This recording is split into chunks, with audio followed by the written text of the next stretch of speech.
Imagine someone tells you that you're wrong about something you care about. You ask for evidence.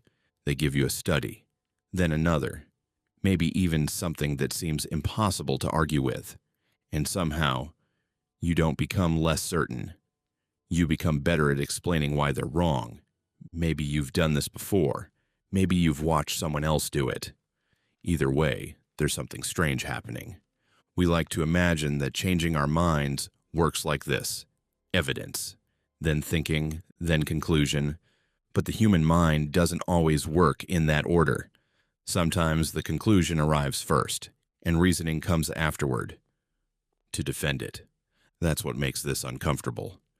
Because when we talk about people refusing to accept facts, it's very easy to imagine them: the stubborn person, the conspiracy theorist, the person arguing online, the person who refuses to admit they're wrong.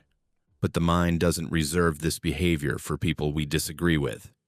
It happens to us too. And sometimes, the more important a belief is to us, the harder it can become to look at evidence against it. So why? Why can a fact sit directly in front of someone and still fail to move them? Think of something you strongly believe. Don't choose something trivial.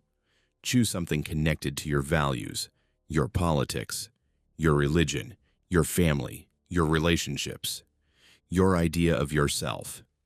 Now imagine someone gives you genuinely convincing evidence that challenges that belief.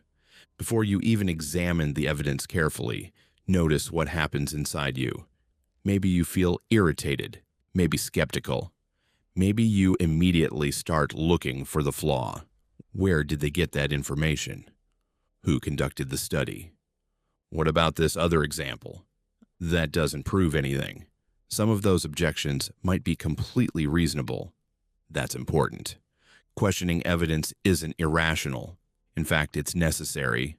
The strange part is what happens when the standard we use to judge evidence quietly changes, depending on whether we like the conclusion. Research on motivated reasoning suggests that people can process information in ways that favor conclusions they are already motivated to accept. Recent reviews find that people often seek out, evaluate, and remember belief-consistent information more favorably than information that challenges their existing views. In other words, we don't always ask, "Is this evidence good?" Sometimes, without realizing it, we ask, "Can I use this evidence to keep believing what I already believe?" And those are very different questions. Here's a small experiment. Think about a person you strongly dislike.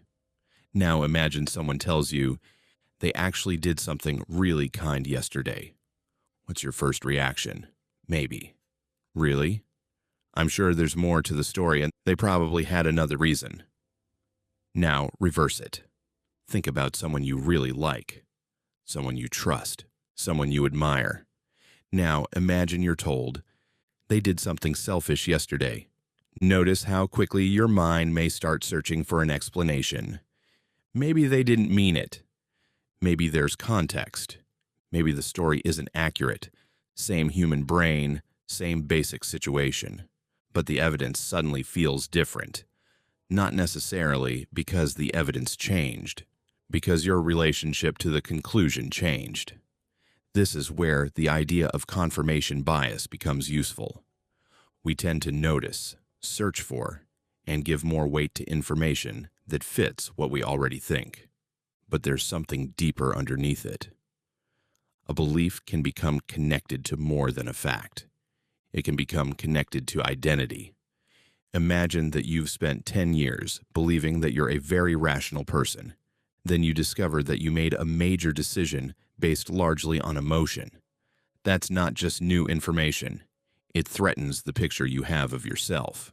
Or imagine you've spent years defending a political position. Your friends know it. Your family knows it. You've argued about it. You've posted about it. Maybe you've even insulted people over it.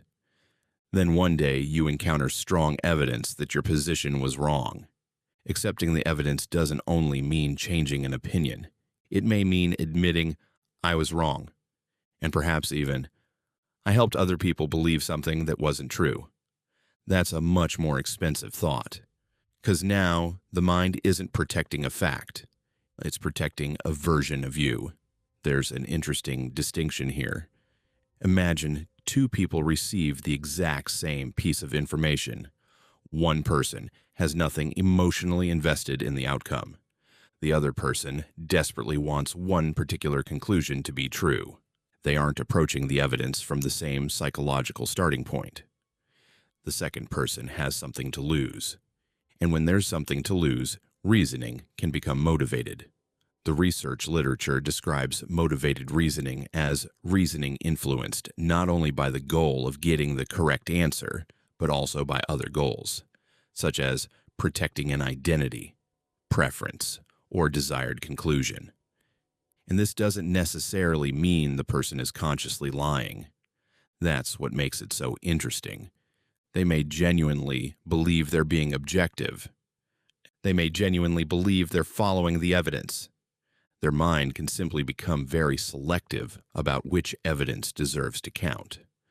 But there's an even stranger possibility. Sometimes facts don't change our minds because facts aren't the only things our minds are trying to protect. Beliefs help us organize the world. They tell us who is trustworthy, who is dangerous, what kind of person we are, what kind of future is possible, who belongs to our group, who doesn't. A belief can become a map, and when someone attacks one part of the map, it can feel as though they're threatening the whole landscape. This is one reason arguments about facts can become strangely emotional. You're discussing a statistic, but underneath the statistic might be, what kind of person am I? Or, what kind of people are my people? Or, can I trust the people I trusted? Or even, if this isn't true, what else have I been wrong about? That last question may be the most frightening one, because one belief rarely lives alone. Beliefs connect to other beliefs, and sometimes pulling one thread makes the whole structure move. Now here's where the popular story about facts becomes misleading. You may have heard that giving someone evidence against their beliefs can make them believe the falsehood even more strongly. That's often called the backfire effect. It's a compelling idea. But the scientific picture is more complicated than the internet version suggests. The backfire effect is not a universal law of human psychology. Research has found that people can sometimes resist corrections. But the stronger claim, that presenting corrective facts reliably makes people more convinced of the original false belief, has not held up consistently across contexts, so we shouldn't walk away thinking people are incapable of changing their minds. They aren't. People change their minds all the time. Facts can matter. Evidence can matter. Corrections can work. But the conditions surrounding the information matter too. Who is giving you the information? Do you trust them? What does accepting it mean socially? How threatening is the conclusion? How certain were you before? And perhaps, most importantly, how much of yourself have you attached to being right? Think about the last time you changed your mind about something important. Not something tiny. Something you once felt certain about. Maybe it was a person, a belief, a relationship, a career, a political idea. Something about yourself. Can you remember the moment when the old explanation stopped working? Usually changing your mind doesn't feel like a light switch. It's more like a structure slowly becoming unstable. One fact doesn't necessarily destroy the belief. Maybe it's the second thing, then the third, then a conversation, then an experience you can't explain anymore. Eventually, the old story requires too many exceptions. And suddenly, a new explanation becomes easier to live with than the old one. Maybe that's part of what changing your mind really is. Not losing a debate, but realizing that the story you've been using to understand the world no longer explains the world very well. And here's the part I find most uncomfortable. We often think the opposite of being wrong is being right. But psychologically, it may sometimes be closer to this. The opposite of being wrong is being willing to find out that you're wrong. Those aren't the same thing. A person who desperately needs to be right can become surprisingly skilled at defending almost anything.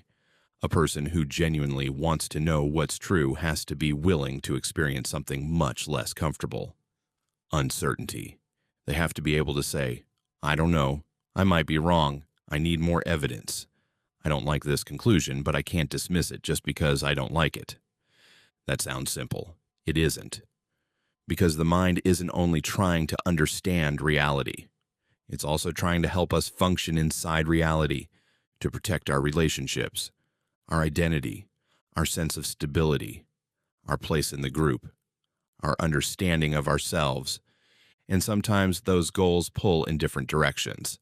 The desire to know what's true says, change your mind. The desire to remain who you think you are says, find another explanation.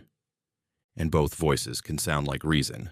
So the next time someone gives you a fact that makes you uncomfortable, don't immediately ask, how can I prove them wrong? And don't automatically assume they're right either. Try something more difficult. Ask yourself, if this were true, what would it mean for me? Then notice what happens. Do you become curious or defensive? Do you examine the evidence or immediately search for an escape? Do you want to know the answer, or do you already know what answer you want? That little difference matters, because sometimes the barrier between us and the truth isn't a lack of information. Sometimes it's the fact that we already have something we desperately want the information to say, and maybe that's the strangest thing about the human mind. It doesn't only ask, what is true? Sometimes, quietly, underneath everything else, it's asking, what can I believe without having to change who I am? Ending thought. Maybe the hardest part of changing your mind isn't discovering that you were wrong. It is discovering how much of you wanted to be right.